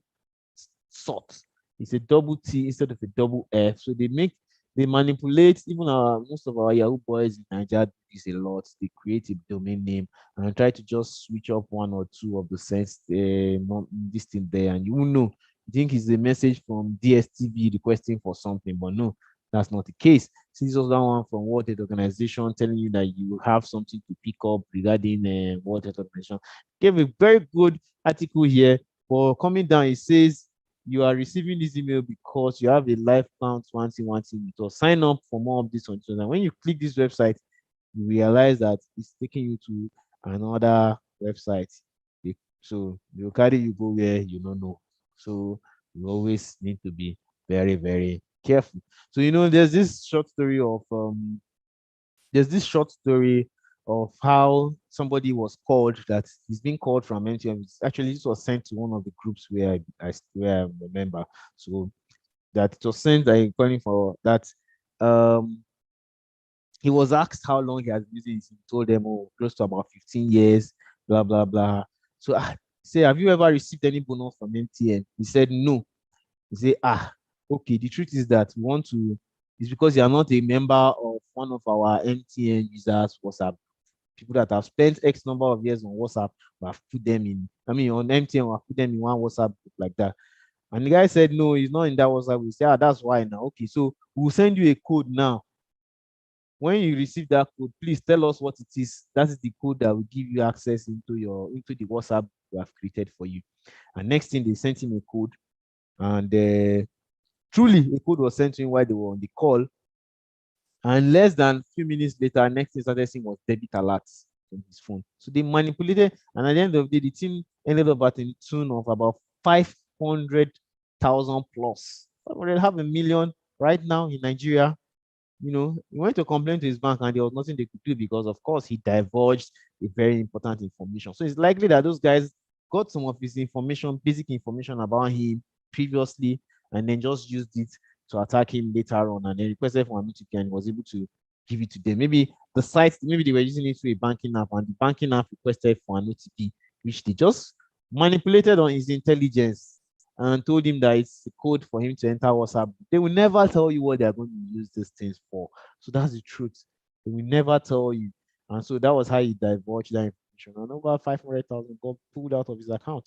So we should be very careful Sometimes you get this kind of calls too from DSTV telling you that they want to upgrade your package on DSTV to a higher pay, so you need to set. No, please don't respond to all those things. Whenever you get those calls, go online, search for the recommended customer care numbers of those people, call them and confirm if there's any promo of such going on, and know what next to do. So types of social engineering, I'm going to be very fast now. So please try to pick up. If you don't understand, you can rewind later and listen to it over and over again. So an email, types of social engineering attack, you can get an email from an untrusted party, get a false help, a false request for help.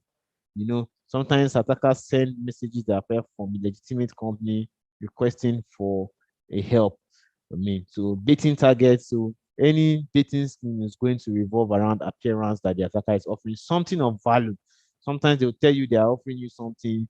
So COVID, I'm sure almost everybody in Nigeria has seen that thing that you have won 37,000 naira as COVID relief. Call Mr. John to confirm that payment, and all those things is rubbish. Please don't ever respond to it. Once you start responding to it, they might tell you something that will tickle your fantasy, and before you know, you are falling victim of all those things. So be very careful. How to protect your time yourself. Take your time to think about the consequences of your action before time. Make sure you take time to verify the information, like I explained to you. If it's something calling from a reputable source like MTN, DSTV, and others, look for the right customer care number. Call them, confirm if it is what it is before you do. Never respond to an email that requests for information such as username and password. If I always tell people that if you're sending a username and password, if you use a phone call to tell the person the username, send the password with an SMS, or if you're using the SMS, if you're using WhatsApp to send the password, use SMS to send the username. Never send it combined together in one message. You never know who is intercepting your information at any point. In fact, somebody could hack into your email and then see when you sent one of your banking credentials to one of your sister in somewhere. So if you are sending your banking username, fine, and your account details, fine, send it. When you are sending the password, use a different medium. Use a different medium. If you are doing one on phone call, do the other one on SMS, or if you are doing one through the email, do the other one on SMS or WhatsApp or something. Just use different mediums when you are sending such things. You can also use Truecaller to reverse do it. There are several times Truecaller has identified spammers on my phone and scammers. So once you just enter the phone number on your phone, to pop up and tell you that, oh, this has been flagged XYZ number of times as a scammer. So you already know what you're up to. That's it. Web exploits. Okay, web exploits. Let me just quickly go into this and brush over it also. Web exploits is one of the exploits. So up to this point, we're talking about hacking of all this and all that. But web-based vulnerability, on the other hand, is a completely different animal on its own. So there's no way around it. The internet is extremely dangerous place, especially in this modern society. Even if you take the greatest care to strengthen your computer devices by implementing newest security measures, it is still very, very much likely to, it is still very likely that your web browser or web server can become compromised by hackers anywhere around the world. So that's why it's called a web-based attack, web-based exploit. So attacks targeting web-based vulnerability happen every single day, and there's no telling who could initiate the attack against the website, since it's not limited to a joke. Somebody in Russia can be hacking a Nigerian website. Of course, most of the hacks comes from foreign countries, and it's pretty easy to use VPNs these days. And so, of course, so there are two types of web-based attacks that we're talking about. There are many, but we'll focus on two of greatest concern, which is SQL injection and cross-site scripting. So these attacks are such a huge problem because they are carried out frequently on the internet. And so yeah, that is it. They are carried out frequently. So for example, sometime last year, there was an exploit on a WordPress plugin called WP Super Cache. So it's a WordPress plugin. For those of you that develop websites, I would advise you to go and update that plugin on that website. If you have used it anytime recently, please update it, because the flaw actually involved us injecting an SQL code, which we'll still talk about shortly, how SQL codes into the website database, and it caused a whole lot of anomaly that broke down the whole system of that particular web-based infrastructure that we're talking about. So, and this exploit tool was actually one of the first reports by a well-known extremist group, some of the very well-known extremist group that operates around the world, the ISIS and co. So they actually use this vulnerability to exploit some of their victims' websites or some of the websites that they didn't seem deem fit as one of the based on some of the um, policies that they fly. So that's it. However,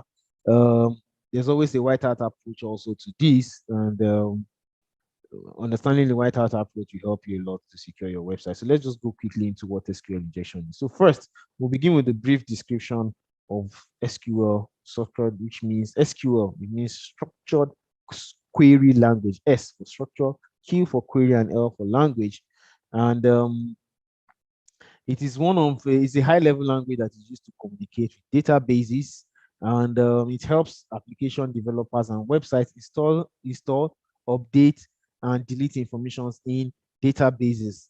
So we have less than 5 minutes left, so I'll just quickly rush over everything right now, and so that we can close on time today. We want to make sure we keep to time today.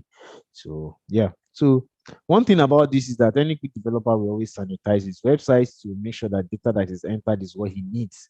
So for instance, if there's a username, let me tell you how to know from websites that have gone to SQL injection, even from a layman's perspective. If they ask you for username or maybe phone number, and you can see that if they ask you for phone number, and you can see that you can actually type in alphabets or type in some plus and minus, just like you can see here, star, select star from, select this. Once you can type in any of these things, just know that that website is vulnerable to an SQL injection, and you can now play around trying to know which information you can get.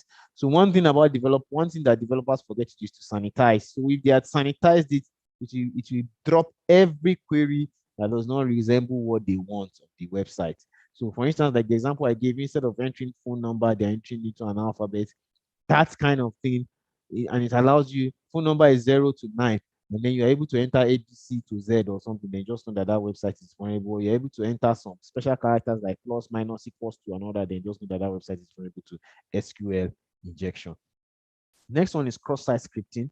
Cross-site scripting, also known as it's a well-known web vulnerability that allows attackers to compromise the instruction that users have with a vulnerable application. So it allows an attacker to actually circumvent the same origin policy of that website, which is designed to segregate different websites from each other.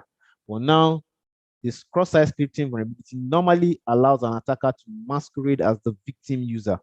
You get, it allows an attacker to masquerade as the victim user, and if the victim has the privileged access into the application, that's all. He gains full control over the entire website. Very easy, also very similar to the cross-site scripting. In this case, in the URL, in this case, you enter the attack on the URL. You just add a few codes. You can try it if you want to know a website that is vulnerable to that. You add some scripts.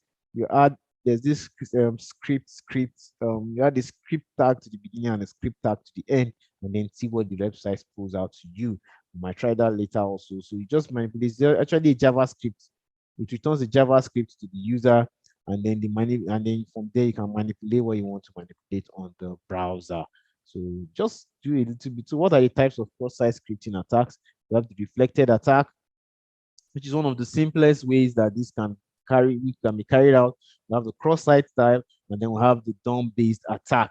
So how to prevent this, we'll explain all that shortly. So let me just round up with the introduction to the dark web. Okay. Let me just round up with the introduction to the dark web, because I know a lot of people might want this. So that's why I've skipped all the SQL and all that. At least this can help people in general. It can help everybody in general. So the software web is actually the smallest part of the internet that we have. It is easily accessible to the general public and does not require any special configuration. So you can access it with your regular browser or search engine. And this is where sites like Facebook and all that. Then whereas the deep web is a portion of the website, it's a portion of, so there are basically three parts of the website: surface web, deep web, and the dark web. So, but the deep web is actually the portion of the internet that is not searchable by Google or all our regular search engines. So most content here is usually password protected. Also, you must log in or have a specific IP address or URL to access the deep web content. So some sites on the deep web don't even have the standard top-level domains such as the .org, .com, .net, and the rest of it. So as a result of this, you can't find them on our popular search engine. Lastly, the dark web is the subnet of deep web, inaccessible generally to the public. So it relies on a peer-to-peer connection. And the dark web is also well known for communicating about a whole lot of communicating or selling illegal things such as weapons, drugs, or stolen data, and malware. You can even buy malware. You can buy exploits from other hackers. So that is that. How can you access the dark web? Is the next one. So think of Tor. Okay, so just go around, check on your Tor browser. We'll continue from here tomorrow. Let's keep to time. And so go around tomorrow. We'll continue from dark web briefly, and then before we go into the practical part of it. So let me just end here. Go around, search around for Tor browser. You can download it so that tomorrow, when we're talking about it, it should be easy for you. Another thing you can download also before we come tomorrow, so that you'll be quick to catch up. Probably some of you have some free data at night or something. You can try to download VirtualBox. Just do a Google search on how to get VirtualBox. Then you can also do a Google search on how to download Kali Linux. I will explain better tomorrow. So just get those two softwares ready tomorrow. It will help you to really follow up with the practicals. You can also download your Tor browser. I will explain how you can. Please don't use it yet, because it could be very risky if you don't know how to use it properly. It could be very risky if you get caught up with a whole lot of laws and policies around it. So please, when you're doing that, do it carefully. Wait tomorrow so that we explain how to use it in a proper and a secure manner. So thank you very much, and we'll continue tomorrow. From there, don't forget the softwares we have requested you to get. Get the I'll repeat myself: VirtualBox, Tor browser, and Kali Linux. When you're downloading Kali Linux, choose the bare metal version. Choose either the 64 bits, depending on your operating system. Most people use 64 bits. So VirtualBox, Kali Linux, 64 bits, and the Tor browser. Tomorrow we'll continue. Thank you very much for your attendance. I'll hand over to my colleague Bumi now to just round up and give you some brief recap. Thank you.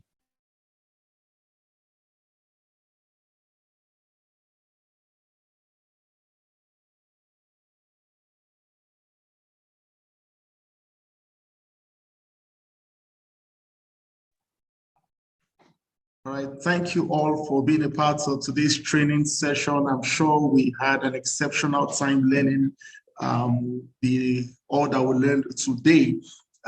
We have to keep to time. So of course, the facilitator will continue from where he stopped today. The class continues tomorrow by 12 p.m. I did say earlier that we have decided to structure the session in a manner that allows for our Muslim brothers to pray. But tomorrow will be quite different, both in Jumat. So the class will start by 12 p.m. and run all the way to 1 p.m. By 1 p.m. to 2 p.m., we would have a break so that people could go pray, and then you could use that time to reflect on all that you have learned. And then at exactly 2 p.m. on the dot, down to 3 p.m., we would continue the class. And that would be all for tomorrow. I want to quickly encourage as many of you who are still online to please subscribe to our Twitter, Facebook, and of course our YouTube pages. You will see the Academy Halogen page. Just Google Academy Halogen and subscribe. Currently, you're on that site, so you can just click on subscribe. Look for the Halogen group on YouTube as well. What would this do for you? To give you the opportunity to get regular updates, content from the business. And I assure you there's a whole lot of rich content and then several other free things that we may be offering either in partnership or even as an organization. So feel free to please check that out. You can go to Twitter at HalogenNG.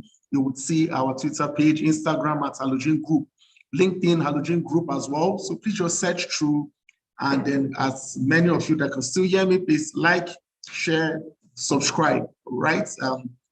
Thank you for today. See you tomorrow by 12 p.m. I assure you that all of your comments, your questions on the chat box and all our other social media handles has been captured. And on Saturday, when we have the tutorial session, we will deal with all of these questions, as many as possible within the time that we have.